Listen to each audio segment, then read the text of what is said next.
ሪሰንትሊ ከቲክቶክ ጋር ተያይዞ በቁጥጥር ስር የዋሉ ወጣቶች ነበሩ። እነዚያ ወጣቶች ለኢትዮጵያ አስፈላጊ ናቸው። ያንን አውድ ተቀላቅለው ፈጥረው ለመማር ስራ ለመስራት መሞከራቸው ሊበረታታ የሚገባው ጉዳይ ነው። ነገር ግን ሲማሩ ከውጭ መማር ያለባቸውን ዕውቀትና መጠበቅ ሴፍ ጋርድ ማድረግ ያለባቸውን የኛን ባህል የኛን ፍላጎት ከቀላቀሉ ግን ጥፋት ያስከትላል። ለዚያ ደግሞ መገሰጽ መመከር ያስፈልጋል ማለት ነው። ግማሹ ለምን ተያዙ ግማሹ ለምን አልተያዙም ይላል። እኛ ልጆቹን ኢንከሬጅ ማድረግ ነው የምንፈልገው፣ ግን እየገሰጽን እያስተማርን ለምሳሌ አንድ ሀገር ብንወስድ ስም መጥቀስ ባያስፈልግም ከ16 ዓመት በታች ያሉ ልጆች ሞባይል እንዳይዙ ሕግ ያወጣ ሀገር አለ። ለምን? እነዚያ ልጆች ሞባይል ይዘው ከሚያገኙት ዕውቀት በላይ ጥፋት ነው ብሎ አስቧል። ታዲያ እንዴት ቴክኖሎጂ ይጠቀሙ ሲባል ትምህርት ቤት ሲሄዱ ኮምፒውተር አላቸው፣ መምህራን ይቆጣጠራሉ። ቤት ሲገቡ ኮምፒውተር አላቸው፣ ወላጅ ይቆጣጠራል። እዚህ መሃል ግን ስልክ መያዛቸው ጉዳት እንጂ ጥቅም የለውም ብሎ ከልክሏል። ሌላ ሀገር ደግሞ የወሰን እንደሆነ በሳይበር ሴኩሪቲ ተቋም በመገልገል ቲክቶክ በአንድ ሀገር ውስጥ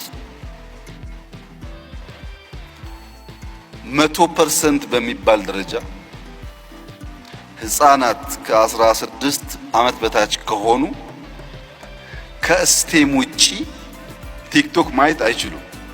ቲክቶክ አለ ሳይንስ፣ ማቴማቲክስ፣ ቴክኖሎጂ ነክ ጉዳይ እንጂ ያለባበስ ያዘፋፈን ምናምን ነገር ማየት አይችሉም።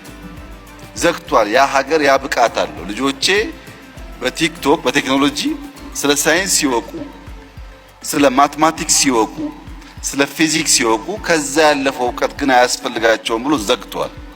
ኢትዮጵያ ከዚህ ዓመት በታች ያለው ወጣት ስልክ አያዝ ብላ ህግ ካላወጣች፣ ቲክቶክ ደግሞ ፊልተር ማድረግ ካልቻለች፣ መጠንቀቅ ያለብን ነገር በተለይ ኢንፍሉዌንሻል ምንባል በዛ ሰፈር የምንሰራ ሰዎች በእኛ ምክንያት ብዙ ሰው ሊመረዝ ይችላል።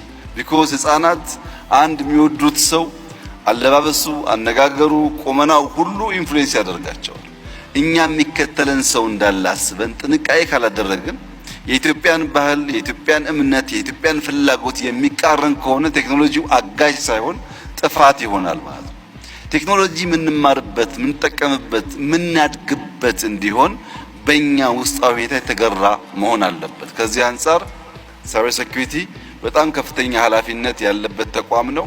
ይህን እንደሚያሳካ ተስፋ ይደረጋል። ቅድም እንዳየኸው የተለያዩ ሴክተር እየመሩ ያሉ ወጣቶች ኢትዮጵያ ስትራቴጂ በመንደፍ ብቻ ሳይሆን በዚያ ዘርፍ ሊመሩ የሚችሉ አመራሮች በመፍጠርም ከፍተኛ ተስፋ እንዳለ የሚያመላክት ነው።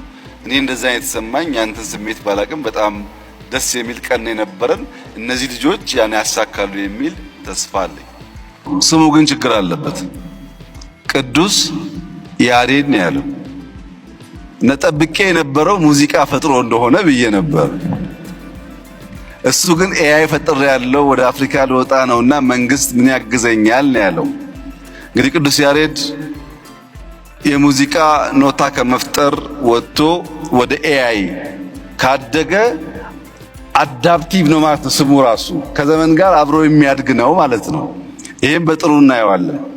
የኢትዮጵያ መንግስት ቅድም እንዳነሳሁት ከኢትዮጵያ ማርኬት አልፈው ወደ አፍሪካ ማርኬት ምርቶቻቸውን የሚወስዱ የቴክኖሎጂ ኩባንያዎች ካሉ በሙሉ አቅሙ ድጋፍ ያደርጋል። በሙሉ አቅሙ በገንዘብም የኛ የውጭ ጉዳይ ሚኒስቴር ዲፕሎማቶችና አምባሳደሮች ልክ መንግስት እንደሚያገለግሉት ቴክኖሎጂ ኤክስፖርት የሚያደርግ ግለሰብና ቡድን ካለ ኢኳሊ ሰርቭ ያደርጋሉ።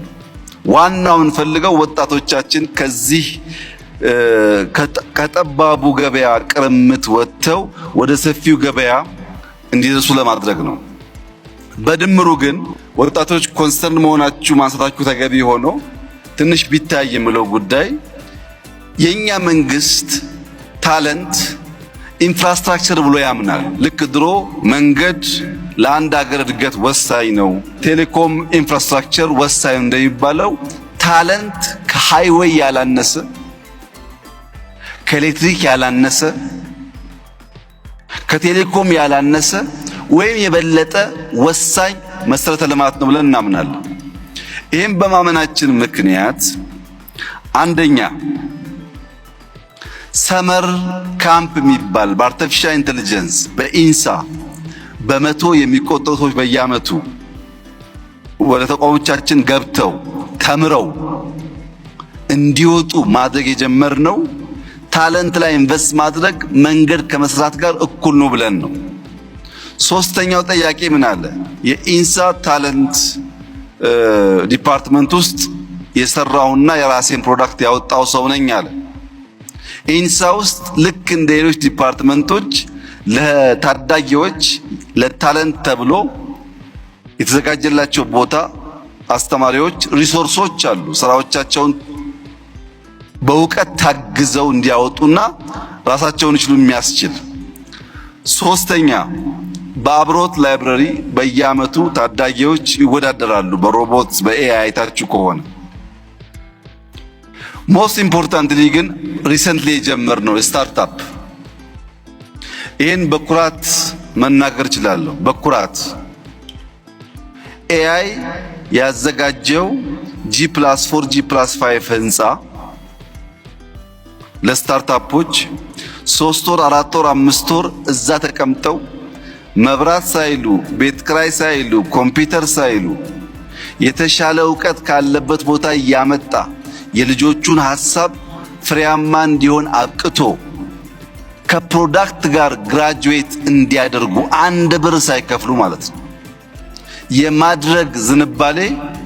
በዚህ ዙሪያ ያላችሁ ሰዎች በድፍን አፍሪካ ብትንቀሳቀሱ አታገኙም። እንዲህ ያለ ነገር አታገኙም። ለምንድነው የኛ መንግስት ፎቅ ሰርቶ ኮምፒውተር፣ ኢነርጂ፣ ኢንተርኔት አድርጎ ወጣቶች ከሐሳባቸው ጋር መጥተው እርስ በርስም ተገናኝተው ለመንግስትም አክሰስ ኖሯቸው ፕሮዳክታቸውን ይዘው ማርኬት እንዲወጡ የምናደርገው ያላችሁ እንደሆነ ኢንቨስትመንት ነው፣ ግን እንደ መንገድ ግንባታ ነው። ታለንት ኢንፍራስትራክቸር ስለሆነ ኢንቨስትመንት ነው፣ እንደ ቴሌኮም ግንባታ ነው። ለህዳሴ ቢሊየንስ ማውጣትና ለወጣቶች ታለንት ቢሊየንስ ማውጣት ሪተርን ኦን ኢንቨስትመንት የሚገኝበት ጊዜ ይለያይ ይሆናል እንጂ ሁለቱም ለኢትዮጵያ በሆነ ጊዜ ያወጣንባቸውን ሀብት ይመልሳሉ። ይሄን ታሳቢ ተደርጎ የሚሰራ ስራ ነው። በ2036 በአፍሪካ ትልቁ ኢኮኖሚ የሚሆነው የኢትዮጵያ ኢኮኖሚ ነው። ይሄን ለማመን የሚቸገሩ በርካታ ሰዎች እንዳሉ እገምታለሁ። አልፈርድባቸውም።